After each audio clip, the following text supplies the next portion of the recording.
He smells the stockings given to him by another woman without his fiance's knowledge. Jonathan even peeked out the window in the middle of the night to see the exciting and heartbreaking scene. But the reason he did it was to pursue true love. 3 years ago, Jonathan meets Sarah at a Christmas gift store. They both wanted to buy the only pair of black silk gloves they had. After an awkward stare-down, Jonathan was a gentleman and gave the black silk gloves to Sarah. To express her gratitude, she invited Jonathan to have dessert. Sarah's smile instantly captivated Jonathan. Before they said goodbye, Jonathan took the initiative to ask for Sarah's contact information, but Sarah just kissed him on the cheek and said, "Merry Christmas." She then gets into a cab and leaves. Jonathan felt lost and angry. Not only did he not get the gloves, but he didn't know the woman's name either. Jonathan walked to the subway in frustration, but then he suddenly felt like something was missing from his neck. He returned to the dessert store in dismay, but then he saw this scene. It turns out that Sarah's gloves were also left here. The two of them smiled at each other. Serendipity is really so fantastic. Jonathan asked Sarah to go do something with him.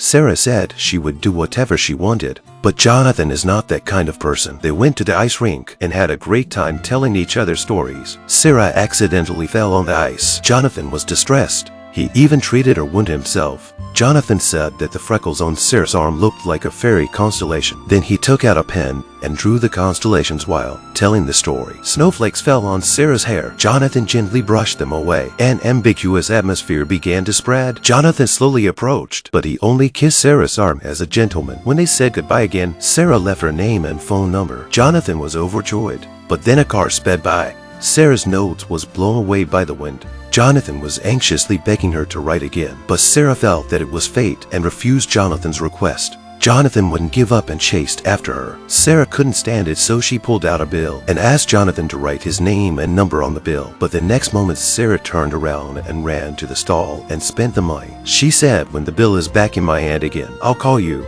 Jonathan said reluctantly that it wasn't fair at all. Sarah listened and pulled out another book. "I'll leave my contact information in the book. I'll sell it to a second-hand vendor tomorrow. If you find the book, it means we're really meant to be." But Jonathan thought the odds of that were too slim. Sarah paused for a moment and then suddenly dragged him into a hotel. Jonathan was caught off guard and said, "Aren't we going too fast?" But the awkward part is, Sarah pressed both elevators and asked him to choose a floor. "If we can meet on the same floor, we'll be together tonight." The moment the elevator closed, she threw a glove at Jonathan and said her name was Sarah. Sarah pressed the 23rd floor with her hand, and Jonathan panicked and chose the 23rd floor. When the elevator went up to the 14th floor, a spoiled brat got on the elevator. He did not only press all the floor buttons of the elevator. The spoiled brat made a face at Jonathan with arrogance. His father didn't stop him, even when he saw how rude he was. Jonathan was helpless. He remembered his promise with Sarah and had to put up with it. But the number of people on the elevator was increasing. He finally made it to the 23rd floor. But Sarah, who had been waiting for him, had already left. He takes the elevator down and misses her again. He chased her out of the hotel but still misses her, and so the relationship vanished. Years later, Jonathan had a new girlfriend and was about to get married. But Jonathan can't stop thinking about Sarah. But how could he find her in such a big city? Jonathan remembered that Sarah had written her phone number in a book. So every time he passed by the bookstore, he subconsciously looked at the book, but the result was the same every time. Jonathan reluctantly found his best friend and started looking for Sarah together. But it's a needle in a haystack, and that day he accidentally found the gloves that Sarah gave him. The gloves still had the shopping receipt inside. Jonathan went to the gift store that year and hoped that the clerk could help him check the user's address, but the clerk said he was too busy. He hadn't finished his sales. Jonathan understandably picked out a random purple tie, but it wasn't enough. So he used his personal money to buy a purple suit. After he signed the bill, the clerk said that the information was all gone because the computer had been replaced. Jonathan grabbed him by the collar and scolded him. The clerk was scared and said, "The warehouse has the original backup data." So they finally found the place where Sarah used to live after a lot of trouble, but she had moved out a long time ago. There was nothing left behind. The clues they'd finally gotten were gone. Jonathan was devastated. He decided not to look anymore. He thought all the signs were a sign that it was all wishful thinking. Jonathan returns to the hotel and begins the wedding rehearsal with his fiancée Hallie. But then a stranger showed up at the rehearsal. Hallie introduces her college roommate, Courtney, to Jonathan. But Jonathan couldn't have known Courtney and Sarah have a close relationship. After the wedding rehearsal, Hallie gave him a gift. He opened it and saw that it was the book he was looking for. Apprehensively, he opens the title page and finds that the handwriting is clearly visible in the book. It turns out that his fiancé had given him a message from another woman. Jonathan follows this last clue and finds Sarah's address with a friend. Jonathan arrived at his destination and saw a scene he shouldn't have seen. Jonathan saw it and then gave up completely. At that moment, he realized that the woman he was chasing was just a dream. Jonathan went to the old ice rink and found a woman's jacket on the seat. Jonathan sits on the ice and reminisces about the encounter he had 3 years ago. He takes out the black silk glove and puts it on, then takes it off and throws it away. At that moment, the sky started to snow again. He simply lay down until everyone had left the place, but then something fell from the sky. It turned out that it was another black silk glove, and Sarah, who hadn't been seen for years, appeared behind Jonathan.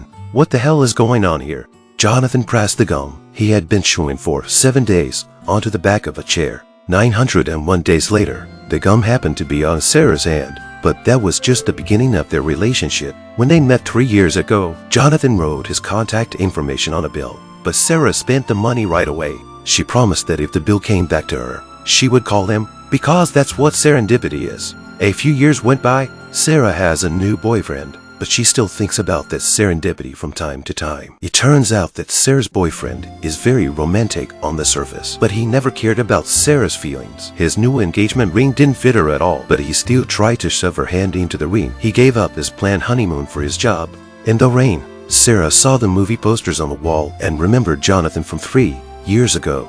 Jonathan once said that Sarah was very much like the lead actress of the movie. Since Sarah believes in destiny, she felt bad. The next day, Sarah decided to bring her friends and experience fate again. If she could run into Jonathan again this time, then she would really marry Jonathan, and as luck would have it, Jonathan was also looking for Sarah. A husky stalks Jonathan in the middle of a busy street.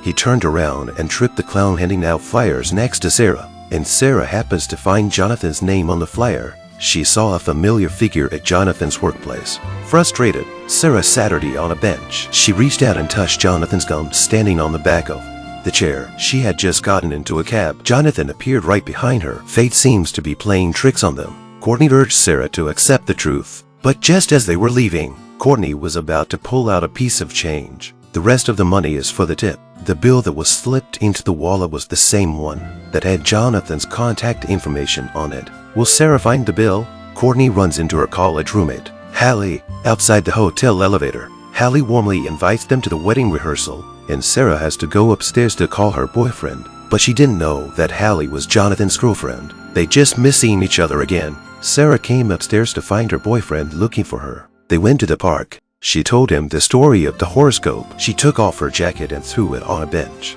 Then she got up and looked at the skating rink. She also realized it was time to say goodbye to that marriage. The next day, Sarah returned alone. Her boyfriend left early, and Courtney was staying for Hallie's wedding. The stewardess came by to sell headphones. Sarah found out she had Courtney's wallet. She took $5 out of it and handed it to the attendant. But then she was surprised to find that it was the same bill that had Jonathan's contact information on it. It was unbelievable. Sarah grabbed the bill and got off the plane. She found out Jonathan's address and couldn't wait to find him. But then she heard from a neighbor that Jonathan was getting married. All Sarah could think about was Jonathan. She rushes to the hotel. But is it too late? Sarah was surprised to find out that Jonathan had canceled the wedding this morning.